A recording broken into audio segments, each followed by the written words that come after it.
بسم اللہ الرحمن الرحیم۔ ناظرین السلام علیکم ورحمۃ اللہ وبرکاتہ۔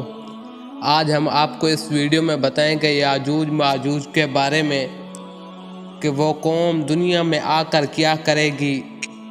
یہ مکمل جاننے کے لیے ویڈیو کو آخر تک لازمی دیکھیں اور ویڈیو کو لائک اور چینل کو سبسکرائب کر دیں۔ پچھلی ویڈیو میں نے آپ کو بتایا تھا کہ اللہ تعالیٰ کے حکم سے حضرت عیسیٰ علیہ السلام جب دنیا میں تشریف لائیں گے تو دجال کو قتل کریں گے۔ دجال کو قتل کرنے کے بعد اللہ تعالیٰ کی طرف سے حکم ہوگا کہ اے عیسیٰ اس قوم کو کوہ طور پر لے جاؤ، اس لیے کہ کچھ ایسے لوگ زہر کیے جائیں گے جن سے لڑنے کی کسی کو طاقت نہیں۔ تو وہ کون سی قوم ہے؟ اس کو کہتے ہیں یاجوج اور ماجوج۔ مسلمانوں کے کوہ طور پر جانے کے بعد یاجوج و ماجوج ظاہر ہوں گے۔ یہ اس قدر کثیر ہوں گے کہ ان کی پہلی جماعت بحیرہ طبریہ، یہ ایک بحیرہ ایک پہاڑ کا نام ہے جس کا طول 10 میل ہوگا، جب گزرے گی اس کا پانی پی کر اس طرح سکھا دے گی کہ دوسری جماعت جو اس کے بعد میں گزرے گی وہ کہے گی یہاں پانی تھا، یعنی ان کو پتہ چل جائے گا کہ یہاں پانی تھا۔ اتنا بڑا بحیرہ ہے، دریا ہے، وہ اس کو خالی کر دیں گے۔ پھر دنیا میں فساد اور قتل و غارت سے جب فرصت پائیں گے تو کہیں گے کہ زمین والوں کو تو قتل کر لیا، اور اب آسمان والوں کی طرف چلتے ہیں اور ان کو قتل کریں۔ یہ کہہ کر اپنے تیر آسمان کی طرف پھینکیں گے۔ خدا کی قدرت کہ ان کے تیر اوپر سے خون آلود ہو کر گریں گے اور یہ سمجھے کہ ہم آسمان والوں کو قتل کر رہے ہیں۔ یہ اپنی انہی حرکتوں میں مشغول ہوں گے اور وہاں پہاڑ پر حضرت عیسیٰ علیہ السلام اپنے ہمسائیوں اپنے ساتھیوں کے سمیت جو اللہ تعالیٰ کے حکم سے وہاں پہنچے پہاڑ پر تو ان کے محصور ہوں گے، یہاں تک کہ ان کے نزدیک گائے کے سر کی وہ وقعت ہوگی جو آج تمہارے نزدیک 100 اشرفیوں کی نہیں۔ اس وقت حضرت عیسیٰ علیہ السلام اپنے دوستوں کا ساتھ ہمراہیوں کا ساتھ دعا فرمائیں گے تو اللہ تعالیٰ ان کی گردنوں میں ایک قسم کے کیڑے پیدا کر دے گا یاجوج ماجوج کے، کہ ایک دم میں وہ سب کے سب مر جائیں گے۔ ان کے مرنے کے بعد حضرت عیسیٰ علیہ السلام پہاڑ سے اتریں گے، دیکھیں گے کہ تمام زمین ان کے لاشوں اور بدبو سے بھری پڑی ہوگی، ایک بالشت بھی زمین خالی نہیں۔ اس وقت حضرت عیسیٰ علیہ السلام پھر اپنے دوستوں کے ساتھ دعا کریں گے، اللہ تعالیٰ ایک قسم کے پرند بھیجے گا کہ وہ ان کی لاشوں کو جہاں اللہ تعالیٰ چاہے گا پھینک کر آئیں گے، اور ان کے تیر و کمان و ترکش کو مسلمان 7 برس تک جلائیں گے۔ یاجوج و ماجوج کے پاس جتنے بھی آلات تھے لڑنے کے لیے تو اس کو مسلمان 7 سالوں تک جلاتے رہیں گے۔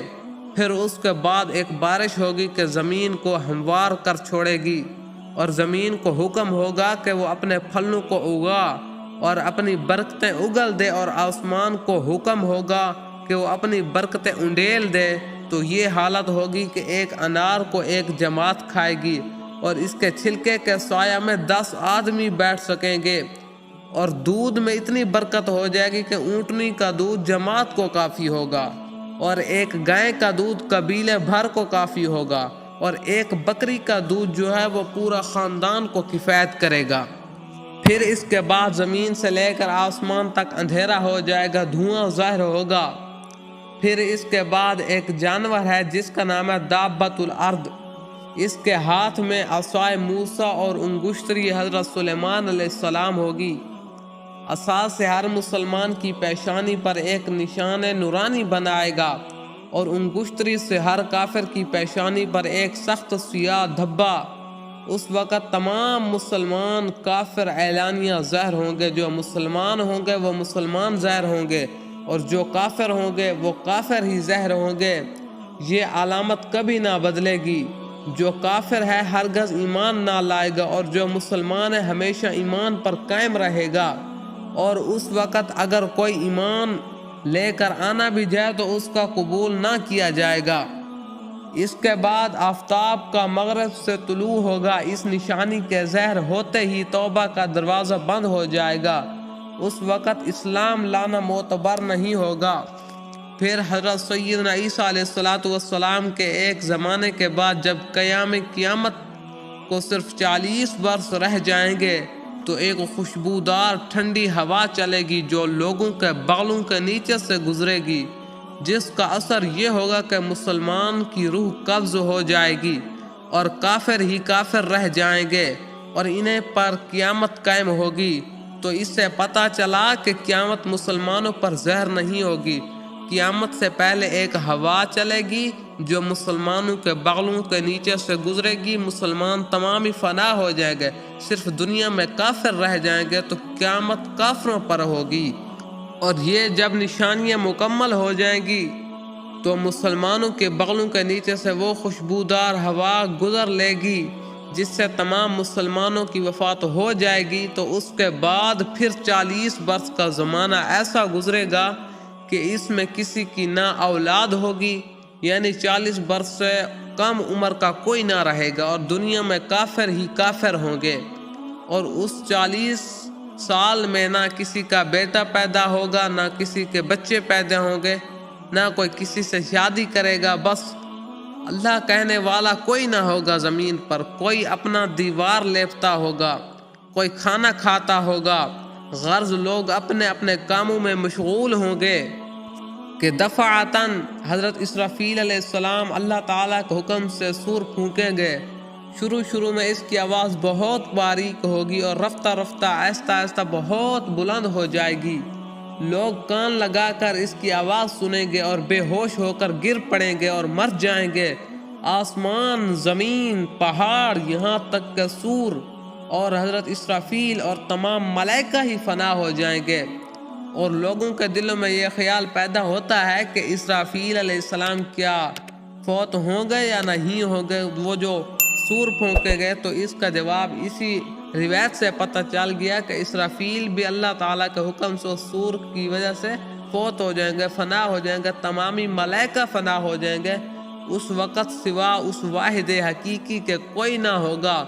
اللہ تعالیٰ پھر فرمائے گا لمن الملک اليوم، آج کس کی بادشاہت ہے؟ کہاں ہے جبارین، کہاں ہے متکبرین؟ مگر ہے کون جو جواب دے؟ پھر خود ہی اللہ تعالیٰ فرمائے گا للہ الواحد القہار، صرف اللہ واحد قہار کی سلطنت ہے۔ پھر جب اللہ تعالیٰ چاہے گا اسرافیل کو زندہ فرمائے گا اور سور کو پیدا کر کے دوبارہ پھونکنے کا حکم دے گا۔ سور پھونکتے ہی تمام اولین و آخرین ملائکہ اور انس، جن و حیوانات موجود ہو جائیں گے۔ سب سے پہلے حضور علیہ السلام کی قبر مبارک شق ہوگی اور حضور علیہ السلام اپنی قبر مبارک سے اس طرح باہر تشریف لائیں گے کہ آپ کے دہنے ہاتھ میں ہاتھ صدیق اکبر کا ہوگا اور بائیں ہاتھ میں فاروق اعظم کا ہاتھ ہوگا۔ پھر مکہ معظمہ اور مدینہ طیبہ کے مقابر، قبریں، جتنے بھی مسلمان دفن ہو گئے سب کو اپنے ہمراہ لے کر میدان حشر میں تشریف لے جائیں گے۔